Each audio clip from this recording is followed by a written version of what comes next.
Welcome to the Hope Podcast, 10 minutes of weekly encouragement for parents of kids who learn differently. My name is Jimelle Carlson, and I'm so glad you're here.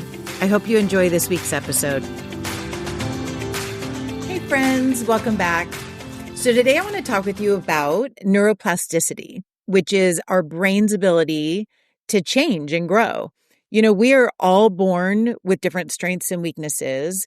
And the amazing thing is we have brains that we can change. We can actually develop new skills. We can change thought processes. We can work on changing habits that we've developed over years and years. We actually can change the way that our brain is wired so that things that were one time really hard for us become easier for us. You know, I work with kids every day who have learning challenges, kids who have been diagnosed with dyslexia or dysgraphia or ADHD, whatever label they've been given. What I explain to these kids is they do not have to settle for the weaknesses that they have. We can do exercises that strengthen our memory, our brain speed, our attention, all different areas of our brain we can change. And again, like I was saying, we can even change negative thought processes. There are things that we can do. And that process, like I said, is called neuroplasticity. You know, it was only maybe 40 years ago or so that scientists actually thought that the brain that we were born with was the brain that we would have for the rest of our lives. They did not know that our brains were plastic and that we actually could change them. But what science has revealed over the last 40 years is exactly what I'm talking about. The fact that we have brains that actually are changeable. And like I said, that process is called neuroplasticity.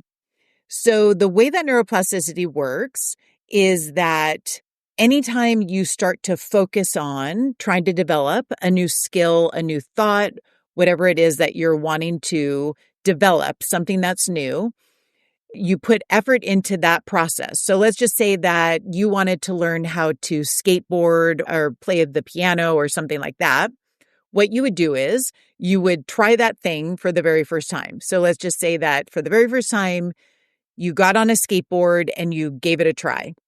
What happens is your brain creates a new neural pathway. It's the first time that you've had a new thought or you've tried this new skill, and a new neural pathway begins. And that at the beginning, that neural pathway is very weak. But then the next time that you try that skill, you try to ingrain a new thought, or let's say you get back on that skateboard again, you try it again, and then you try it again, you try it again. Well, that neural pathway that was once weak, you're now making it a little stronger and a little stronger and a little stronger. And as that neural pathway becomes stronger and stronger because you keep doing that new thing, that new exercise, that new habit, that new thought, you're spending more time on it, the neural pathway becomes stronger.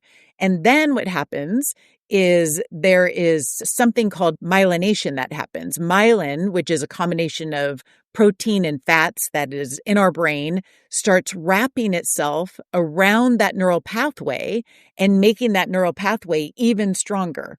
So once you've been doing something so many times that the myelination process has begun and it starts wrapping itself around, what happens is that neural pathway that was once weak really becomes like a super highway now, so that the thing that was really hard at one time and took a lot of effort and a lot of thought processes now becomes second nature. It becomes this neural pathway with the myelin wrapped around it becomes really like a super highway where it's an automatic thing that happens. So now after trying something over and over and over and putting effort into it, it becomes second nature. That thought process now becomes something that just happens automatically. Or like if we go back to the skateboarding example, when in the beginning you would get on and fall off all the time, now all of a sudden you hop on it and you have balance and you can do it real easily. That's basically what the neuroplasticity process is, and the neural pathways, these new neural pathways that are forming in our brain. What I want to also talk to you about is what is required to make that even happen. So there are really three things that have to happen in order for that neuroplasticity to take place. It's not something that you can just do overnight. The neuroplasticity process takes place by putting in effort is the first thing. You need to put effort and focus into the thing that you're wanting to have changed. You want to, like I said, if you were going to learn how to skateboard, you couldn't just try skateboarding one time and then think you're going to be a great skateboarder, right? Well, it's the same with whatever the new skill is that you're wanting to work on. You actually have to make sure that you're putting in effort, that you're focusing on the thing that you're wanting to learn or develop. So it would be similar to if you wanted to start working out and get fit, you could not go to the gym once a week and think that you're going to get the results that you were hoping for. If you really wanted to get fit, then you're probably going to have to go to the gym 3, 4, 5 times a week. And that's what's going to make the change in your body. It's the exact same with any habit, thought process, or new skill that you're wanting to develop. You really have to put the time and effort into those new neural pathways that you're trying to develop. It's the repetitive process of doing that thing over and over and over, thinking that new thought over and over and over, and trying to do exercises that help that new skill set over and over and over, that really strengthen those neural pathways and get you to point where that myelination process is happening and those skills really start to set in. The other thing that has to take place that I think is one of the hardest things for people to accept and actually push through is that a big part of the process is having the ability to allow yourself to make mistakes. Anytime that you are learning a new skill, it requires you to try this new skill, fail, try it again, fail, try it a different way, probably fail again. It's really through that process of trying over and over and over that is really the process itself. It's if something is easy and simple, that is not going to create a lot of growth in your brain. It's the things in life that are hard. It's something new. You haven't tried it yet. And the willingness to go through that discomfort of failing and trying again, that is the biggest part of the growth. This is a part that I feel that is really challenging for us as adults even to face failure. We, for some reason, think that we should just be great at everything we try, I think, we're afraid of what people think and that type of thing. But in order to truly have growth, you have to allow yourself to experience failure, and you have to try your hardest to not worry about what other people think, because it's through that failure process that you're ultimately going to reach these new skill sets and change your brain and be able to develop those new skills. I think also for parents, this can be really challenging in watching our kids struggle and allowing them to actually have the growth that they need in order to develop new skills. I talked to the students in the school about the fact that even back when you were a baby, you did not know how to walk. Back when we were first learning how to walk, there was a time when we stood up and took our first step, and the very beginning of that neural pathway was formed. But what was required for us to learn how to ultimately walk was falling down, getting up, trying again, falling down, getting up and trying again. In the beginning, we were shaky and wobbly and we could not walk well at all.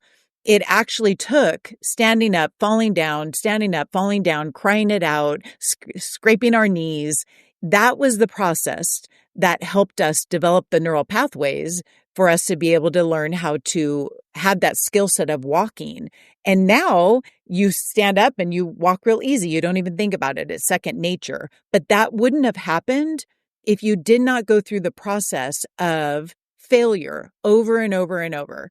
So when you think about your kids, what if back when they were first learning how to walk, you so didn't want them to experience pain or failure that you came up with like compensation techniques so that they didn't have to fall down and they didn't have to cry? What if every time they fell down and cried, you ran over, you scooped them up and you said, I don't want you to cry and I don't want you to hurt, so I'm just going to carry you around for the rest of your life, Or what if you said, I don't want you to cry and I don't want you to hurt. So I'm just going to make this little scooter for you and you can just scoot around forever. And then you'll never have to feel bad and you'll never have to experience the pain of falling down and getting back up.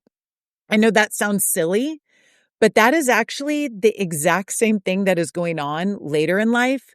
Every time we try to rescue our kids from experiencing the pain of trying new things, failing, being sad because they failed, and then having to try again, trying something again, failing, crying it out, and then trying it again. It is really hard for us parents to allow our kids to go through that process.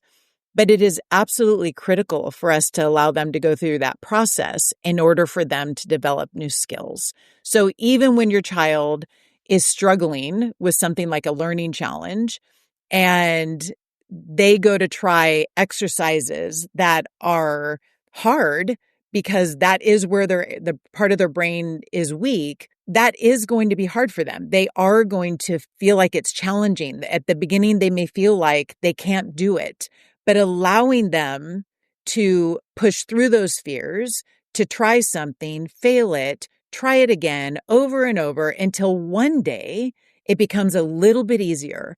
And then the next week, it's a little bit easier. And the next week, it's a little bit easier. What happens is their self-esteem builds because they learn that they can do hard things. I just want to encourage you to, one, make sure that if your child is trying to learn a new skill and your child is struggling and they are trying to develop these new neural pathways, remember that part of that process is allowing them to hurt.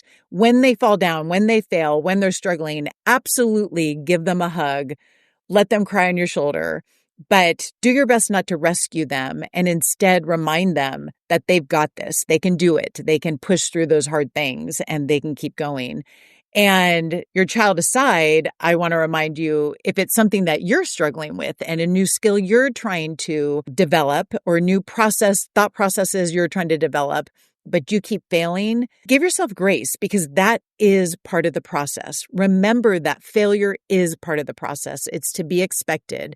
And it's through those failures that you can rethink how to do it a different way or try again. And one day you will conquer that skill. One day you will, if you don't give up. You just got to keep trying. Again, the first thing that to really have neuroplasticity work is effort and focus. Second thing is developing the ability to allow yourself to make mistakes because that is the process of neuroplasticity. And then the very last thing is really important to solidify these new neural pathways that you are developing and the change and processes that are going on in your brain. You really have to care for your brain. There's all different ways that are important to care for your brain. For example, sleep, diet, exercise, and that type of thing. But probably the number one most important thing that you want to focus on to support the process of neuroplasticity is sleep. During the sleep process, our brain is going through significant change. There are a lot of different things going on in our brain when we sleep. We could have a whole podcast actually to talk about that. But I'll just say for now that sleep is absolutely critical part of building memory and having a healthy brain. It is part of the whole process that it kind of ties together this entire neuroplasticity process that is going on.